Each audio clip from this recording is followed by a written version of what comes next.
কোন সাহাবী দুনিয়াতেই জান্নাতের সুসংবাদ পেয়েছিলেন এবং কেন? আপনারা দেখছেন নূরে জাহা।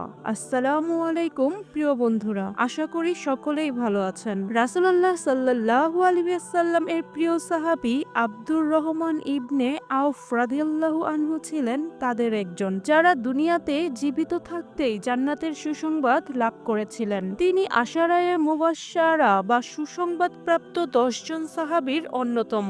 মক্কা থেকে মদিনায় হিজরত করার সময় তার কাছে ছিল মাত্র 2 বা 4 দিনার। প্রায় রিক্তহস্ত অবস্থায় মদিনায় পৌঁছানোর পর রাসূলুল্লাহ সাল্লাল্লাহু আলাইহি ওয়াসাল্লাম তাকে সাদ ইবনে রাবিয়া রাদিয়াল্লাহু আনহু এর সঙ্গে ভ্রাতৃত্বের বন্ধনে আবদ্ধ করেন।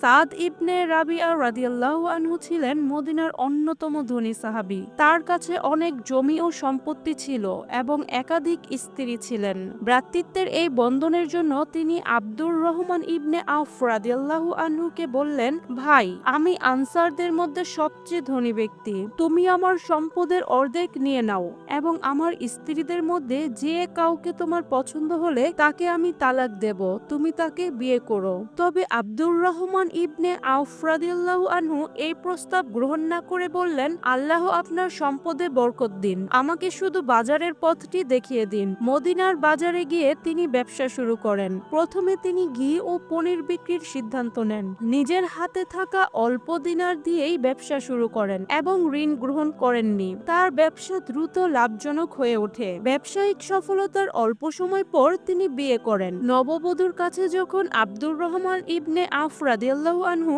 এক টুকরো সোনার সন্ধান দেন, তখন রাসূলুল্লাহ সাল্লাল্লাহু আলাইহি ওয়াসাল্লাম তাকে নির্দেশ দেন, এটি বকরিদ দিয়েও হোক, তুমি ওয়ালিমা করো। ঘি ও পনিরের ব্যবসায় লাভের পর তিনি ঘোড়ার জিনের ব্যবসা শুরু করেন। এটি ছিল অত্যন্ত লাভজনক, অনেকটা আজকের দিনের গাড়ির খুচরা যন্ত্রাংশ বিক্রির মতো।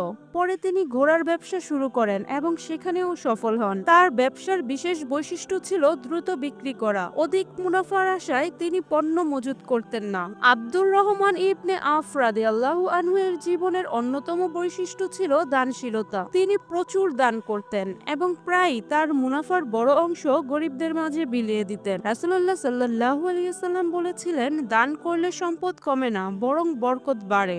একবার মদিনায় 700 উট বোঝাই পণ্য নিয়ে এলেন। এই বিপুল পরিমাণ পণ্য দেখে সবাই বিস্মিত হয়। তিনি চাইলে একচেটিয়া ব্যবসা করতে পারতেন, কিন্তু সম্পূর্ণ পণ্য মানুষকে দান করে দেন। আরেকবার তিনি উসমান রাদিয়াল্লাহু আনহু এর কাছে একটি জমি বিক্রি করেন 40,000 দিনারের বিনিময়ে। সেই অর্থ তিনি 3 ভাগে ভাগ করে দেন। এক ভাগ দেন নিকট আত্মীয় বনু নাজিরদের, এক ভাগ দেন মদিনার দরিদ্র মানুষদের, আরেক ভাগ দেন উম্মুল মুমিনিনদের। অল্প দিনার নিয়ে মদিনায় আসা আব্দুর রহমান ইবনে আওফ রাদিয়াল্লাহু আনহু প্রায় 30 বছর মদিনায় বসবাস করে বিশাল সম্পদের মালিক হন। মৃত্যুর সময় তার রেখে যাওয়া সম্পত্তির মধ্যে ছিল 100টি উট, 3000 ভেড়া, 100টি ঘোড়া, জমিতে পানি দেওয়ার জন্য 20টি উট, 19,20,000 দিরহাম। অগাধ সম্পদ সত্ত্বেও তিনি কখনো নামাজ বা রোজা থেকে বিরত হননি। রাসূলুল্লাহ সাল্লাল্লাহু আলাইহি ওয়াসাল্লামের সঙ্গে প্রায় সব যুদ্ধে অংশগ্রহণ করেন। তার সম্পদ কখনোই তাকে বিভ্রান্ত করতে পারেনি। মানুষের প্রতি সহানুভূতি ও সাহায্যের জন্য দুনিয়াতেই তিনি জান্নাতের সুসংবাদ লাভ করেন।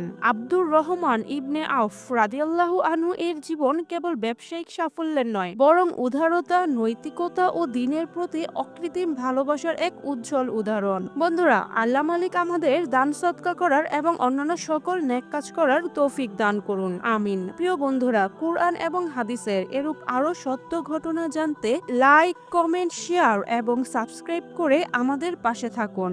আশা করি সকলেই ভালো থাকবেন। খোদা হাফেজ।